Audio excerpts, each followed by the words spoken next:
Ici Jean-François Bourré pour le blog de Best Buy. Aujourd'hui, je vous parle du récepteur Sony STR-ZA2100ES.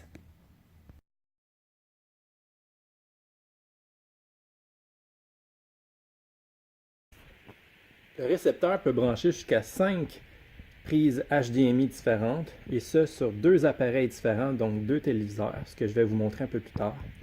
Il peut brancher différents types d'audio, dont un par component vidéo, désolé pour le terme anglophone, deux différentes entrées vidéo et différentes entrées audio. C'est ici qu'on branche les haut-parleurs. Donc, il y en a vraiment plusieurs ici. Ce qui est bizarre ici, c'est qu'on branche les subwoofers. Je ne sais pas le terme en français, désolé. Les miens que je possède avec mon récepteur, qui n'est pas un récepteur Sony, se branchent de la même manière qu'eux ici. Donc, de voir là, que l'entrée est différente pour ici, c'est un peu particulier. J'ai jamais vu ça.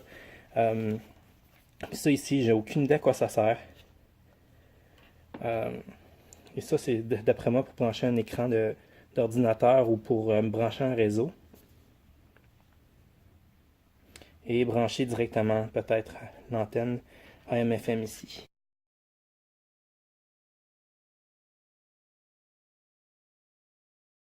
L'aspect du récepteur de Sony est quand même joli, sauf que je trouve qu'il ramasse facilement la poussière ici dans la bande qu'il y a ici. Moi qui ai des chiens, le poil se ramasse facilement là-dessus. Je me demande vraiment pourquoi, parce que c'est... Oui, il se colle après les autres parties, mais cette partie-là encore plus.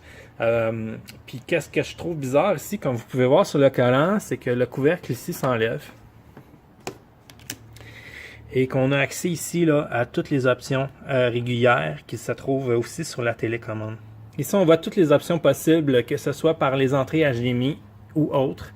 Et que ce soit le son ici, ou toute autre chose, zone 2, zone 3, HDMI out, zone control.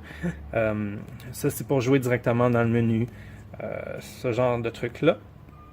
On voit aussi qu'il y a une entrée HDMI ici. Et une prise USB ici. Ça peut être facilement très utile pour brancher, on va dire, une console de jeu portative, genre que ce soit une Nintendo Switch, ou moi encore, je m'en servirais facilement là, pour une NES Mini ou une Super NES Mini classique. Là. Donc, c'est ça. J'aime moins l'aspect qu'on doit enlever ou remettre le caisson ici, parce que je trouve qu'on peut le perdre et facilement casser. Vous voyez ici, là, j'ai du poil de chien qui se ramasse facilement ici. Donc, c'est ça. Donc, j'ai vraiment peur là, qu'on l'oublie à quelque part et qu'on le brise et qu'on soit plus capable de le remettre. Chose qu'on peut remarquer ici, là, il n'y a aucune option Bluetooth. Je suis un peu surpris de ça, puisque mon propre récepteur en possède une, malgré que l'on peut maintenant diffuser à partir de plusieurs appareils comme Chromecast ou Amazon TV ou Apple TV qui permettent de diffuser la musique ou image, peu importe, sur le téléviseur. Il n'y a rien qui fait en sorte qu'on peut écouter de la musique par Bluetooth sur l'appareil. Moi, j'en possède un et je m'en sers régulièrement, donc j'aurais aimé ça que ce soit dans les choix d'options sur le récepteur de Sony. Comme mentionné plus tôt, il est possible de brancher 2 téléviseurs directement sur le récepteur Sony. Ce qui fait en sorte qu'on peut avoir 2 contenus différents qui affichent sur les 2 téléviseurs. Donc, ça dépend aussi du type d'appareil que vous y branchez. Donc, j'y ai branché la PS4 en haut. Donc, vous pouvez voir une vidéo de représentation de God of War, qui est accessible à tous sur le PlayStation Store. Et ici, God of War 3, diffusé à partir de ma PS3.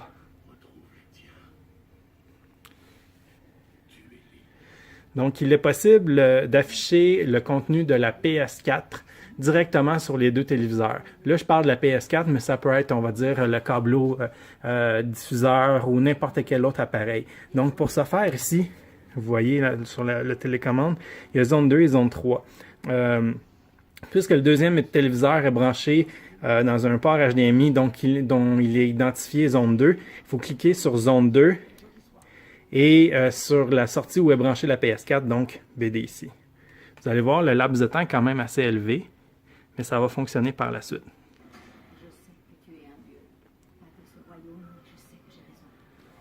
Donc, si je recule ici, vous pouvez voir que l'extrait vidéo fonctionne sur les deux téléviseurs en même temps.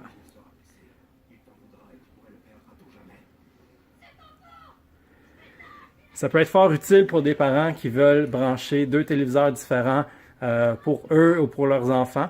Le seul problème, c'est que le deuxième appareil, le son ne sort pas du récepteur.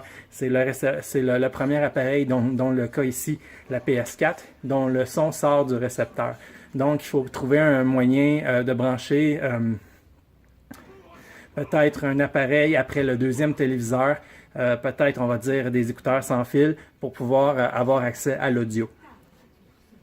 Ce que j'aime du récepteur, c'est vraiment ces 6 entrées HDMI qui permettent de brancher vraiment beaucoup de consoles différentes, que ce soit le récepteur numérique pour le câble, que ce soit les consoles de jeux vidéo actuelles, que ce soit un appareil de diffusion en continu comme Chromecast, Apple TV, Amazon TV, nommez-les, et surtout là, d'avoir une possibilité là, pour autre chose pour les prochains appareils à venir.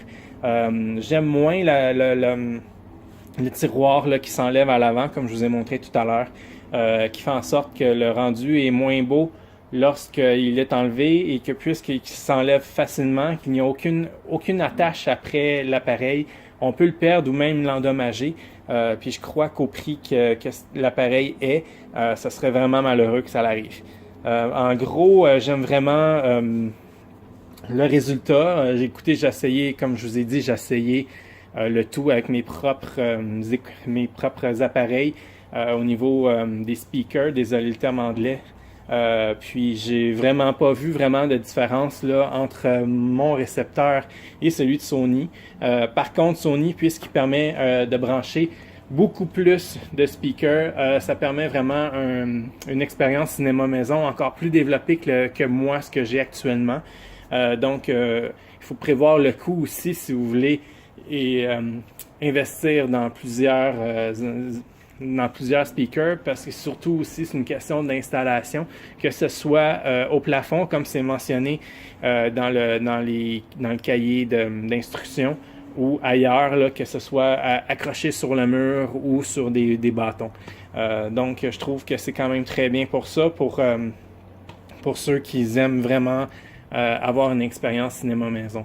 J'aime aussi l'aspect de pouvoir brancher un deuxième téléviseur après le récepteur.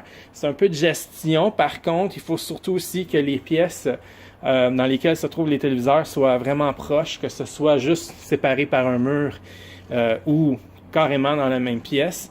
Malgré que je connais pas vraiment ou que il n'y a rien qui me vient à l'esprit quelle autre utilité que ça pourrait avoir que d'avoir deux écrans différents. Je trouve ça vraiment utile pour ceux qui en trouveraient vraiment là, un avantage peut-être que moi je pense pas en ce moment. Donc pour avoir plus de détails là, sur le récepteur Sony dont je viens vous parler, lisez ma critique sur le blog de Best Buy. Merci, au revoir.